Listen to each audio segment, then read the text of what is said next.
Magandang gabi po sa inyong lahat. Ang isa sa mga sikat ngayon, lalo't higit sa mga millennials, ay yung pagkakaroon ng tinatawag na bucket list.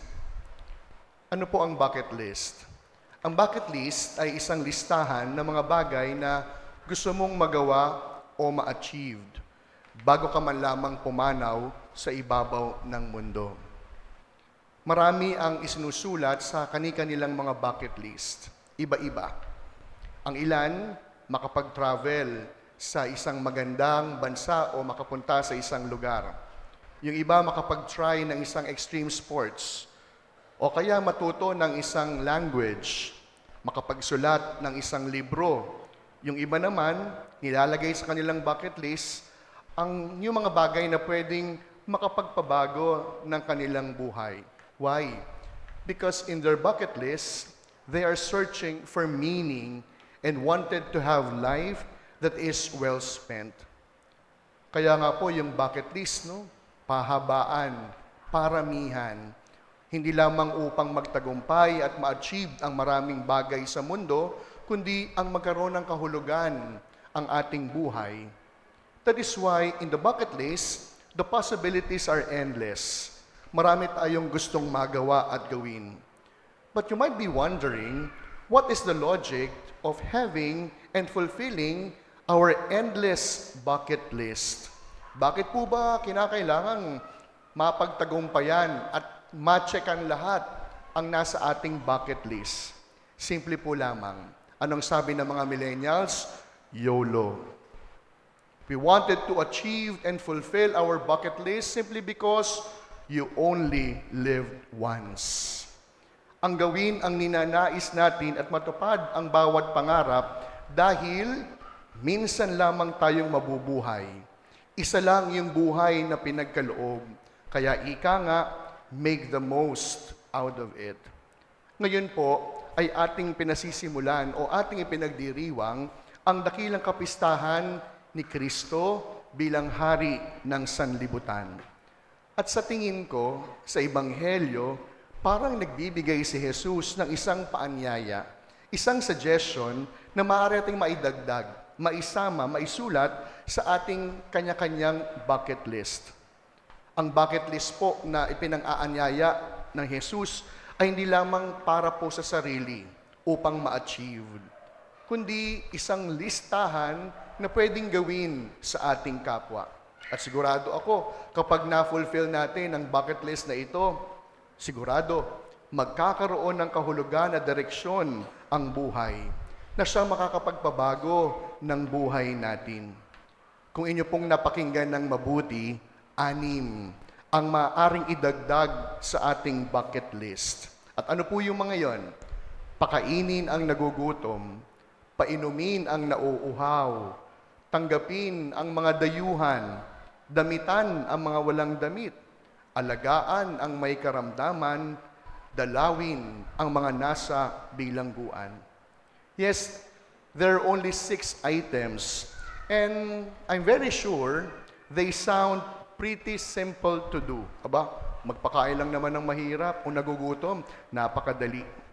Kaya nga po, ngayong gabing ito po yung ipinapang-anyaya po sa atin. The bucket list of Jesus is offering us actually not only an addition to our bucket list, but this bucket list that Jesus offering us is a gauge, a kind of parameter to help Him sort the sheep from the goat. Yung po pala yung ibinibigay sa ating pamantayan na sa pagtatapos ng mundo, tayo ay huhusgahan base doon sa tagumpay na ating ginawa, hindi para sa sarili kundi para sa ating kapwa. Sapagkat sa dapit hapon ng ating buhay, tayo ay titimbangin, tayo po ay susukatin, hindi sa medalya, at lalong hindi sa ganong kadami ang iyong pera, kundi ayon sa Ebanghelyo, ang magiging pamantayan ng paghihiwalay ng kambing doon sa tupa, ang kabutihang ginawa natin sa ating kapwa. Sabi nga po nung kanta, minsan lamang ako daraan sa daigdig na ito Kaya anumang mabuting maaring gawin, ay gawin ko na ngayon. That is why, my dear friends, if there is one question that we need to ask ourselves as we celebrate the solemnity of Christ the King, is the question, have I fed the hungry? Have I already given drink to someone who is thirsty? Or have I already visited the sick and even clothed the naked? Alam niyo dito po sa ating parokya, i-flex ko lang, no? Hindi man natin nagagawa yung 6 na nasa bucket list ni Jesus, pero alam niyo nagagawa natin ang ilan sa mga ito. Pag-araw ng linggo, meron po tayo mga ministers of Holy Communion for the sick. Mga kababaihan na siyang umiikot sa inyong pamayanan upang dalhan ng komunyon, ng banal na komunyon, ang mga may karamdaman. At alam niyo, nakakatuwa sapagkat marami pong kababaihan ang sumali para po dito. Meron po ako isang tinanong, sabi ko, napaka-busy mo na. May trabaho sa umaga, may iniintinding pamilya, yung linggo, okay na nagsisimba ka, pero bakit pinili mo pa rin maghatid ng komunyon? Alam niyo po, sabi niya, Father, totoo naman pong nakakapagod. Mula po Lunes hanggang Biyernes, nagtatrabaho ako. Pagdating po ng Sabado, maglalaba, mag-aasikaso. Pero alam niyo, Father, kahit po nakakapagod, nagkakaroon po ng sense of fulfillment ang buhay ko. Pag po dadalo po ako sa mga may sakit, mas lalo ko pong napapahalagahan yung kalusugan na pinagkaloob sa akin. Kapag dadalo po ako sa mga may karamdaman, mas lalo ko pong napapasalamatan ng Diyos sapagkat wala man kaming pera, pero wala kaming karamdaman. Tunay pala talagang ang paggawa ng mabuti sa kapwa ay hindi lamang feel good para sa sarili, kundi ang paggawa ng mabuti sa kapwa, nakakapagbigay ng kahulugan at direksyon sa ating buhay.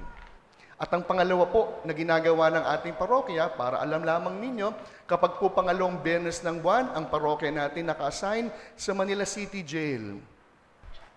Alas 8 ng umaga po yung ating misa. At alam nyo, nakakatatlong buwan na po tayo. Nakakahiyamang aminin, pero tayo-tayo lang naman, ang daming tagapako ang nandoon. Pag po magpupunta po ako, tatanungin ko, saan ho kayo nakatira? OBCs. Atin yun Saan ho kayo nakatira? San Roque. Atin din yun Sabi ko, marami pala nagbabakasyon ng mga parokyano natin sa Manila City Jail. No? At alam nyo, meron po tayo, yung mga lay minister natin, narito sila. No? Natuwa ako, no? I-flex ko lang. Bawat po buwan, nag-aagawan sila ng schedule upang makadalaw at makapunta doon sa Bilibid. Sabi ng isang lay minister, sabi niya, Father, kapag po gumadalaw ka sa mga ganito, mas napapahalagahan mo ang iyong sariling kalayaan. Hindi ko alam kung nakadalaw na po kayo sa piitan, pero tama nga naman, kapag nasa bilangguan ka, hindi ka na magrereklamo na hindi masarap ang iyong kinakain. Kapag nasa bilangguan ka at makikita mo ang kanilang sitwasyon, hindi ka na magrereklamo kung hindi ka nakakagimik. Yung mga nasa bilangguan, 24/7, hindi naman nakakaalis. Ito po yung ilan sa mga bucket list na ginagawa ng ating parokya. Kaya nga po ngayong gabing ito, sa pagdiriwang natin ng kapistahan ng pagiging hari ni Kristo, mainam na tanungin ang ating mga sarili, have I done something good today? Siguro po, mga minamahal ko mga parokyano, wag na wag po kayong papayag, uulitin ko, wag na wag po kayong papayag na matatapos ang buong maghapon na hindi man lamang nakagawa ng mabuti para sa kapwa. Kung ibig niyo pong magkaroon ng dahilan, ng direksyon at kahulugan ang inyong buhay, baka sakaling nakakalimot na sa paggawa ng mabuti para sa iba. Kaya lagi nating tatandaan, we only live once, and the good that we are supposed to do, we have to do it now. Otherwise, we'll be ending up on the left side of the Lord, regretting not to do the good that we are supposed to do. Kaya nga po, ngayong gabing ito, siguro, Hindi siguro kalabisan. Kung pwede nyo idagdag sa inyong sariling bucket list, magpakain ng nagugutom, dumalaw sa may sakit, magpainom ng nauuhaw, magdamit ng walang damit. Pangalawa, kung inyong napakinggan ng mabuti, the biggest difference and similarity between the righteous and the unrighteous standing before the king is paradoxically the same. Anong ibig ko pong sabihin? Magkaiba sila, pero pareho. Ano po yung pinagkapareho nila? Parehong hindi nila alam ang nagawa nila ng kabutihan. Hindi ba't sabi ng mga nasa kanan, Panginoon, kailan po kayo nagutom at pinakain namin kayo? Kailan naman po kayo nauhaw at binigyan namin kayo na maiinom? Ang sabi ni Jesus, ang ginawa mo sa kalit-liitan mong kapatid, ginawa mo sa akin. At ganoon din ang sabi sa mga nasa kaliwa, kailan namin kayo nakitang walang damit at kayo'y aming dinamtan? Ang sagot ng hari, ang bagay na pinagkait mo sa iyong kapwa, ipinagkait mo sa akin.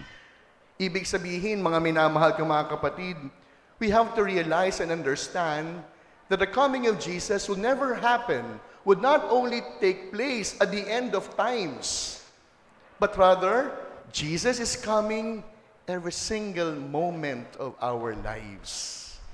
Bigyan ko po kayo ng isang halimbawa. Kaninang bago mag-alas 6, dumating po ang Diyos sa inyong buhay. Ang sabi ng Diyos, Kay, magsimba ka. Linggo ngayon. Ang ginawa ni Kay, dumating ang Diyos, pinakinggan, kaya ngayon narito siya. Marami rin pong pinuntahan ng Diyos dito sa ating sa Peña Francia. Nagtungo sa Obisis, nagtungo po sa Kusot, nagtungo po sa Dapo ang Diyos. Ang sinabi niya sa mga tao, magsimba kayo dahil linggo ngayon. Pero nagkataon na yung imbitasyon, yung paanyaya, dinedma. Dumating si Jesus, pero mas malakas ang hatak ng pagtulog. Dahil mas malakas ang hatak ng pamamasyal, dahil mas malakas ang tawag para sa sarili, dumating ang Diyos, pero hindi pinansin. Dumating si Jesus, pero hindi naramdaman.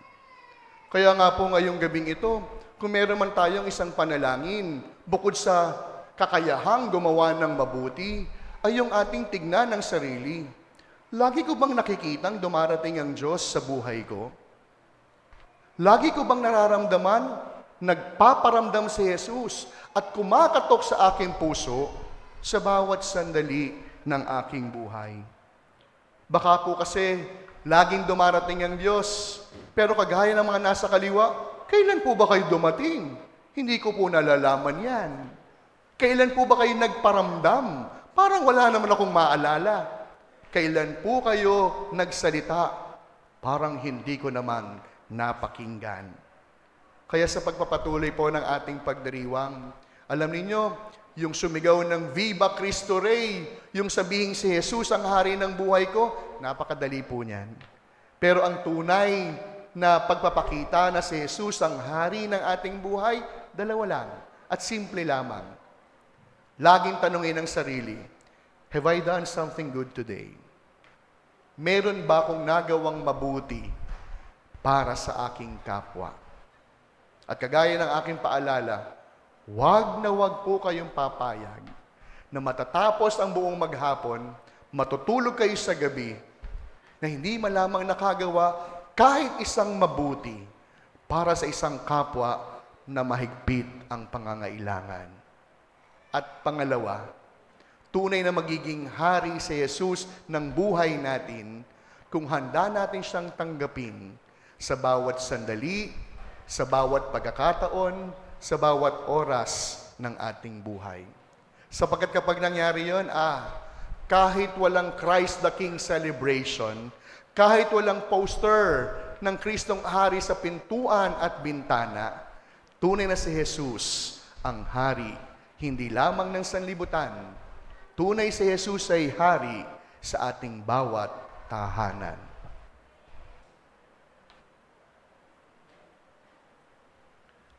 Amen.